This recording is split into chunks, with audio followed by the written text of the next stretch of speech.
Welcome to the OMA podcast, where small business owners thrive by mastering the art of managing relationships. As an entrepreneur, you know that relationships are the lifeblood of any successful business. We'll help you unlock your full potential with powerful tools and strategies to lead your team through the unique challenges that all small business owners face.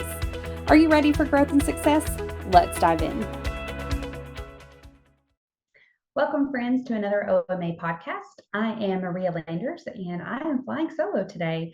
Our lovely team members, Dr. Shannon and Missy, are not with me today, so I'm going to start by introducing the conversation of culture. For many years, when I thought about culture, I really felt like this was a very disconnected concept for me. I kind of knew what it was, but I never could quite get a mental grasp on it in my business itself. I could look at other businesses, I could look at big box stores, I could look at, fast food restaurants, and I can, glean from just being in their environments that they had a culture. Like they had a certain way of doing things, almost like an energy or a vibe. Like when you walk in, you just know, hey, they are different in this way. So for me in my business, it just again took me a while to really figure out that like we also have that energy or vibe. Like when patrons come into our business, knowing that they also get an energy from us and from our, just the way our building looks and smells and, colors, how our staff interact with them, and just the overall service that they receive. When I was thinking about culture for small businesses, again, I think that is something that does elude a lot of people. Like they look at it and they go, well, yeah, I can, again, you can see it in big companies, but sometimes we forget that we also have a culture. The first thing I want you to think about today is like, again, what is culture? What do we think of culture? What do you think of when you think of culture? Can you hear that word? And yeah, I know, I understand our culture. I understand like what people feel, think, not just from the customer side, but I understand how my employees feel. I understand how I feel when it comes to me as the business owner or maybe the manager, the office manager of that business, that you get that there is a different energy there. So when we look at the definition of culture, it's basically it's a term that's used to describe the shared values, beliefs, attitudes, behaviors, and practices of that group of people.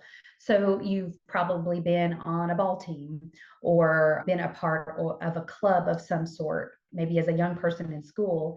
And again, there's a culture in that. There's understood rules, there's understood values. Maybe you go to church and there's a underlying understood way that you live and act and speak, right? And so I want you to start thinking about your business like that. That, hey, do we have a shared understanding of how we're trying to really live and be in this place called the big world? And so what are the attitudes? What are the behaviors? What are the practices? Do those things align with what you would hope that your business is accomplishing? Because sometimes we have this idea of what we want our business to look like and feel like, but when we stand back and really take a look, it's not quite hitting the mark. For a healthy workplace, culture can really be used to help increase productivity, employee engagement. It can also be just an overall sense of well-being that you and your customers and your staff feel when you go to work every day. Something that's really important to me in my business is I want my employees to wake up in the morning and say, yes, I get to go to work. Now, is every single waking moment of their work life enjoyable? Probably not. We all have those tasks we hate. We all have, maybe those particular customers that can be a little bit more of a handful to deal with. But overall, I don't want them waking up going, oh, I have to go to work today. Like, because if that's the way they feel, if they wake up and they have that angst in their tummy or just that sick feeling, if they're going to go in and deal with this either type of work environment, sometimes it's a coworker that could be toxic. Sometimes it could be a manager that could be toxic, or an owner that, again, doesn't have a good, clear idea of where you're going. You don't have that vision. And so they just really dread going to work. And so I want you to think of culture as not only who you are, but part of how you get to where you want to be. For this first podcast, I just want to talk through very briefly those 4 parts of a business culture so that you can start allowing your wheels to turn and think about, okay, do I have these 4 parts? Do I actively look at them on an ongoing basis of sorts to know like that we're heading in the right direction? Do they align with the vision that I have for my business? So first of all, values and beliefs. So your business culture has this like core value and belief that would guide your organization, right? They will define what the company stands for. It's ethical principles, it's long-term objective. You're the owner or you're the office manager. Do you understand what those values are or the beliefs are? Do you understand what this person is trying to accomplish? Maybe like what was their initial purpose for even opening this business or trying to help the community in this way with this business? So we need to first understand what are they? You're the owner or the manager sitting here going, I don't know. That's a great place to start. Go back, have those conversations like, why do we do what we do? Why do we get up every morning and come here? Is it for a paycheck or is there something greater that we get to be a part of? Second part of business culture are just your behaviors or the norms, like the things that happen regularly, those daily behaviors. Do your beliefs and values that we just talked about, do they influence or direct those daily interactions? It can also set a standard for how you guys communicate to each other. Do we have a common respect for each person that is involved in this business, not just the customers, but from one employee to the next? I hear a lot of employers talk about like, well, I pay them to do a job. Like they should be grateful that I pay them. And I'm like, yes, but you should also be grateful that they wake up every morning and show up. And so there is a mutual respect that should be from the top down and the bottom up. Does your culture lay a foundation that allows that or supports that and really influences that? What about the decisions that get made on a daily basis? Do we have an understanding, like a basic fundamental understanding of how we are to treat people? One of the things I say a lot in my business is I'm going to treat others the way I want to be treated. And so sometimes that means that I'm going to give in to a customer in a way that maybe isn't fully fair to me as the owner. But if there's a misunderstanding, here's how I would expect them to make it right.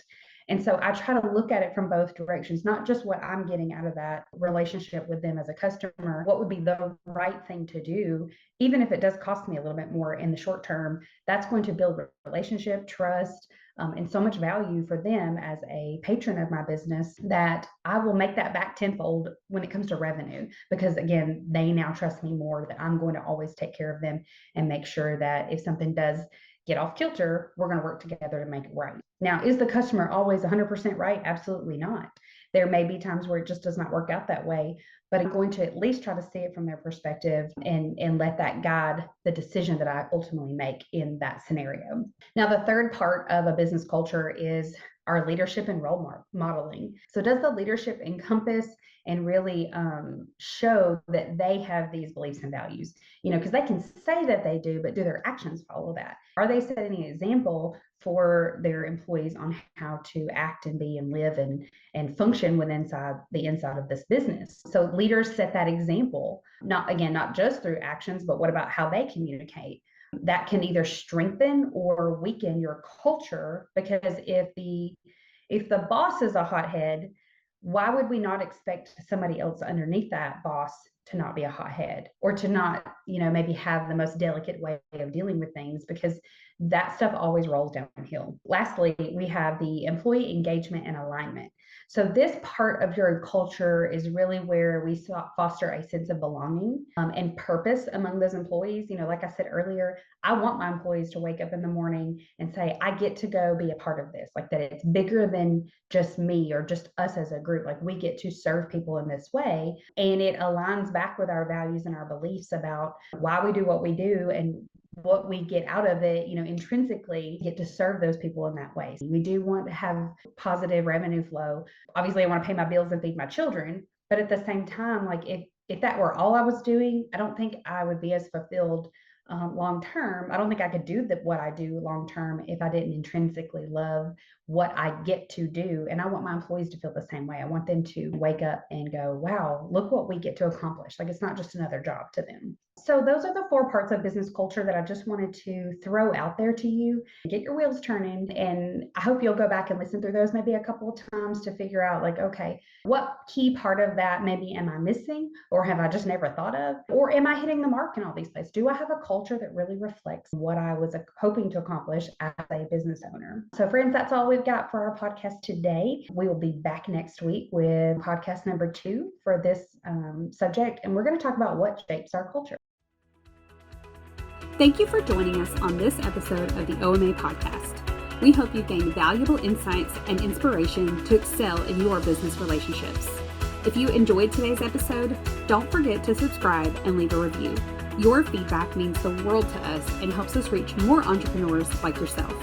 For additional resources and to stay connected with our thriving community, visit our website at www.omaadvisors.com. Until next time, keep building those meaningful connections, and remember, your success starts with the nurturing of the right relationships. Take care, and let's make great things happen together.